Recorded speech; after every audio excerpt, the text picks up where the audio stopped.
Hi guys, here to talk about the latest and greatest with my NeoLumn8 kit that I custom make these, sell these for Mazda Miatas, ND, ND2, ND3s, so anywhere from 2016 to 2025 currently.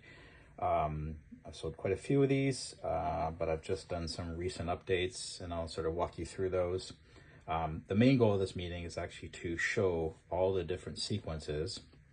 I have 31 now, sort of to walk through a little bit, but then show you each sequence so you can see how it works as well as understand what's available to you. My latest is just the other day I've added a whole bunch of different representations of country flag colors.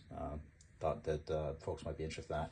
Anyway, so let's jump into it. So before I get into showing that, just wanted to sort of show sort of the different varieties going on here. Really, frankly, they all do the same thing. The controller is the brain, and it has the functionality for all the different sequences. But I'm just iterating through some different cases. So in the next little while, you might get a different option.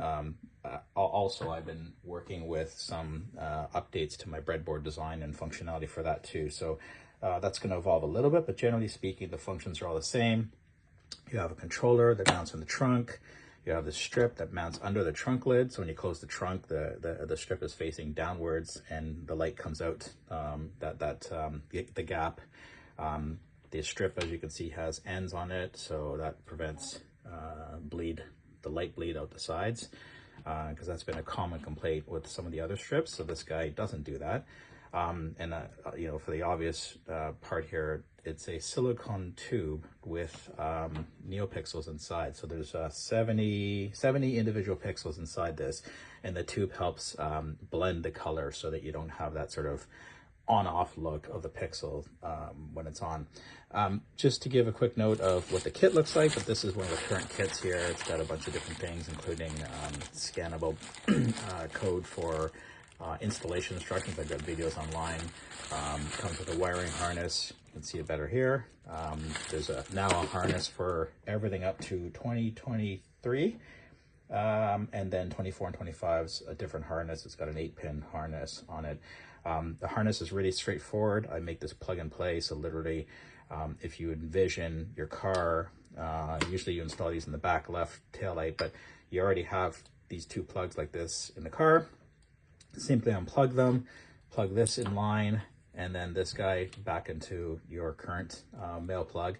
And then NeoLumn8 just takes essentially ground 12 volts and your brake signal off of that line.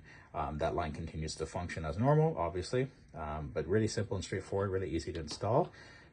This is what the actual kit for the strip looks like. It's got a bunch of basically clamps or whatever you want to call these things that you can mount inside the trunk lid with 3M tape on them to hold the wire secure. And then each one of these guys, you peel off the backing of this and you install this up inside the inner lip of the trunk lid. Of course, making sure that the translucent part faces downwards, which gives the light down when the trunk lid is closed. All right, so enough of that. So essentially, what I've got wired up here, just to give a demo, is I've got a power supply generating anywhere from about 12.5 to 14 volts, usually what you get out of a car. This thing can handle up to, I think, 18 to 20 volts, I think it is. So it can handle any kind of surge or anything like that. It's got its own built-in power supply. Very low current draw. I've got all this information on my blog, which I'll link down below, so you can read up all about the details, FAQ, all kinds of stuff. So let's jump into it. So essentially, what I'm going to do is I'm going to power this from 0 again, as if the car's starting up. As noted, the way this works is this does not draw battery power unless basically the car's on and the lights are on. So when it's hooked up and you power on the car, it's the same as me doing this. Okay. The sequence mode right now that's set is number 1. There's a button on the side. Sometimes the button will be on the top. Sometimes the button will be on one of the other sides. But basically, the button allows you to change the sequence modes and the brake modes. I'm going to start with all the sequence modes. At the end, you can stick around if you want. I'll show you the different brake modes. Again, this harness is mimicking the car. It's got a little button that mimics the brakes. So this first sequence, number 1, as you can see here on the little OLED. Shows the sequence mode, the brake mode, and then you also see that when I apply the brakes, not that you'll be able to watch this when it's installed, but just for testing and installation, you can verify everything's working. So basically this mimics you pressing the brake. So when the car's in running mode and your lights are on, obviously this is on like this. It, you know, blends well with the actual tail lights, and then you hit the brakes, this comes on in line with the brakes coming on, so there's sort of that blending effect.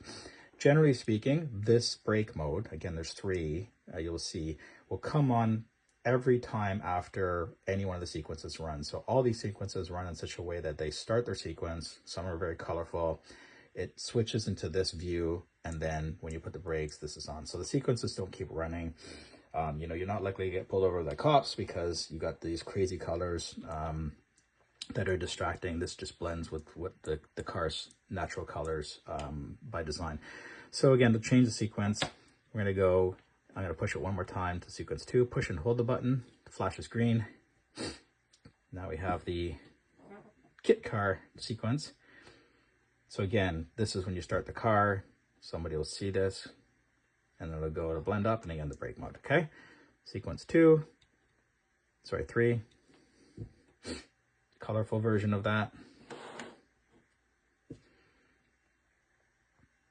And again, I've got the lights turned down on purpose, just to give you a better idea of the color representation. This stuff is pretty bright. I would say that sometimes the car paint colors can tend to dull in or reduce this a bit. So although I've sold quite a few of these, and you know, nobody's really complained about it, it's just more of a mention that, hey, by the way, I forget what the colors were, but obviously white is the best because it transmits, or it reflects the best. Black might, you know, absorb a bit of the color, but again, there's only a very little area of the trunk where that color is this is shining down on, right? So sequence 4, again, push and hold. So you push once to change the number, you hold it to set it. Again, these are sequences are set in memory. So once you set this, you don't have to come and redo it. Obviously, every time you start the car, it's going to stay on sequence 4. Again, brake mode, sequence 5, 1 to click it, change it, and one click to hold and set it. It says okay when it's set. Okay, sequence 6, hold it. This one I think is a combination, the kit car and then the other one.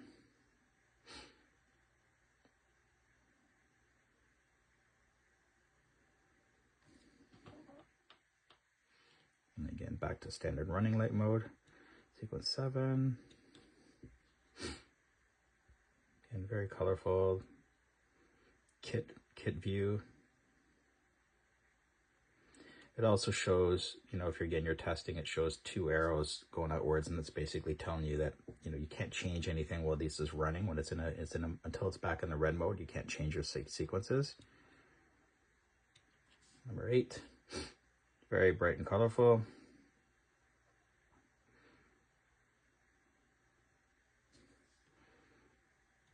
Sequence 9. This is sort of a plot out, and then it's ready for the brake mode. Sequence 10, same, a little faster. Sequence 11, do it in blue.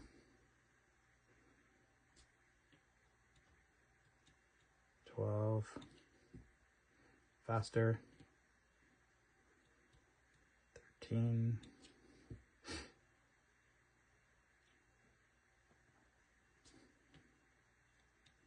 14.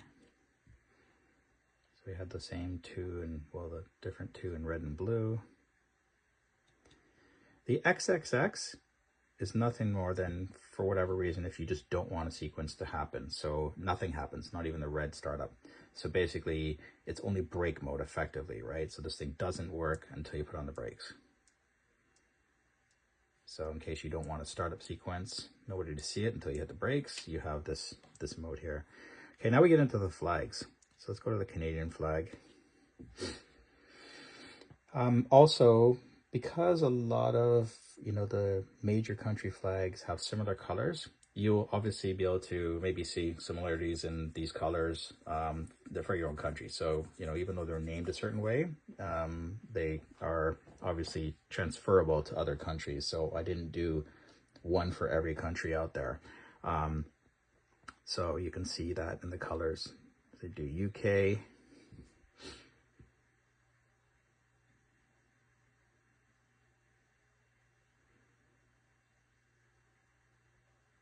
So again, because like, for example, UK and the US have similar colors, I've just sort of inverted. This one, instead of red in the middle, is blue in the middle and blue on the outsides. Then the red and the white sort of creep inwards.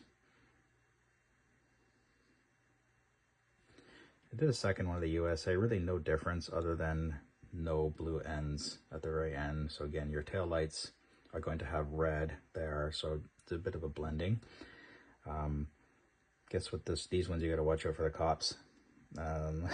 They may not like the red and the blue, but hey, Germany.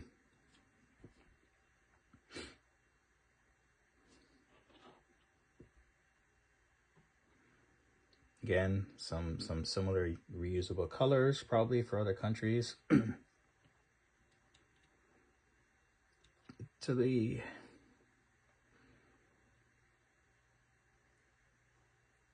these colors again, the sort of red, the green, white and blue, or green, you know, white, or sort of red, white and green, obviously are very close in different countries, and the order, you know, changes, but you know, you can reuse them. These two examples here, like Italy and Hungary.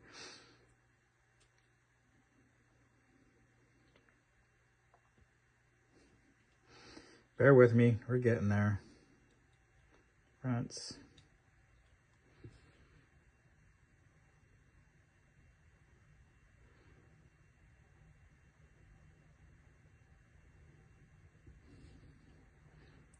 Again, nobody has to know what you've chosen. If you find, you know, you like the color for, they're close to your country. So this is Sweden, close to your country. You can choose it. If it's what makes you float your boat, then hey, all the more power to you, right? Finland, blue and white. So there's a lot of sequences here.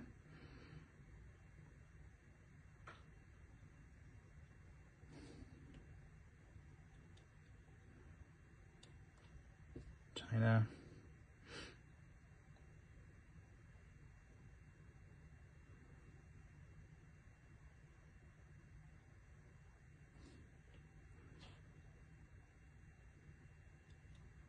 Brazil. I like this one.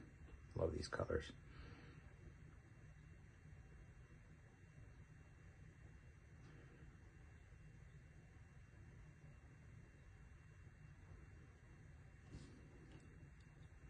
Japan. I think we might be done after this.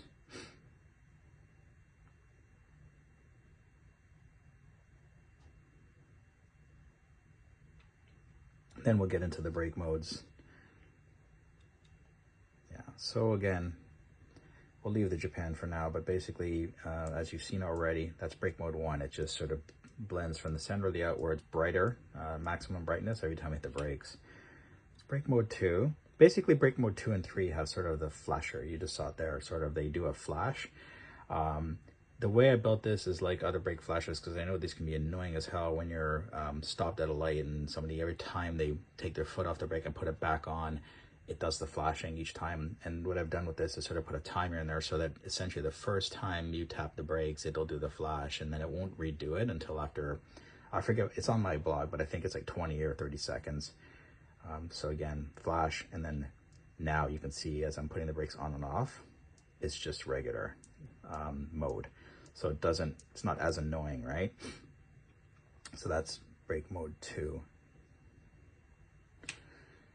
And then brake mode 3, we'll set that. You'll see that it actually tells you what brake mode's been set. So there, brake mode 3 is sort of the fast flash and the slow flash, and then just on. Again, it won't do it until after a timeout of, again, whatever that time is.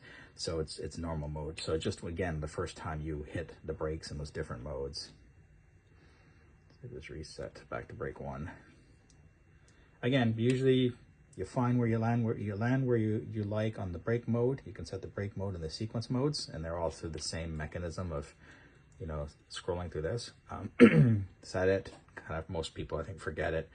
I know that in the past people might want to have some remote option, and I thought about that, but it increases the complexity and the cost and the support, and you know, these things, I haven't had anybody come back with an issue with these things. And it's because they're quite simple and straightforward. The brains have all the logic and business in them. Everything else is sort of solid state, hard coded, non Bluetooth and all that stuff. Can do it. I've done it in my car and it works, but I find I don't use it much at all when I don't really change things often. All right, so thank you for listening. And if you want one of these, information's in my blog. Yeah, so thank you. Ciao.